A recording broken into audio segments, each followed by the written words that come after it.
中央流行疫情指挥中心伫昨日记者会讲，这新增加2例境外移入机场一个暗号91940外岁印尼籍个船员，1月7日入境，经过居家检疫自主的健康管理了后呢，自费采检，伫入境的第25天确诊。这个印尼籍个船员当时人伫台中港这个员工宿舍，这个航务中心一个接到消息呢，随派人去加强消毒。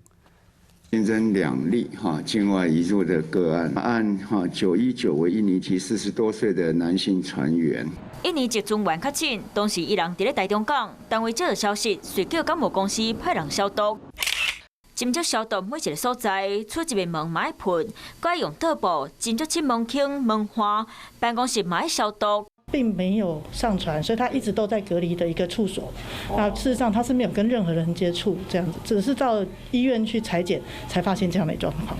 这个按919的印尼籍船员1月7日来到台湾，坐飞机进前有付3天来检验阴性的证明，随后就去伊的宿舍关14天检疫，含7天自主管理。检疫的时间到，头家2月7日带去病院自费采检，4号检验出来，印尼籍船员来台湾的第25天确诊啊。 这个状况其实它并不是说已经到了船上去做一个感染，它就是属于所谓的自主管理，然后自己去做一个 PCR。所以原则上，我觉得船公司的这样的做法已经是按照 CDC 的作为，所以它其实有做一个终止的一个感染的一个状况。航务中心讲，有确到印尼籍船员的2个员工，一个安排自主健康管理，另外一个关伫咧厝内隔离，啊，消毒的工作卖得工作，确保其他工作人员的安全。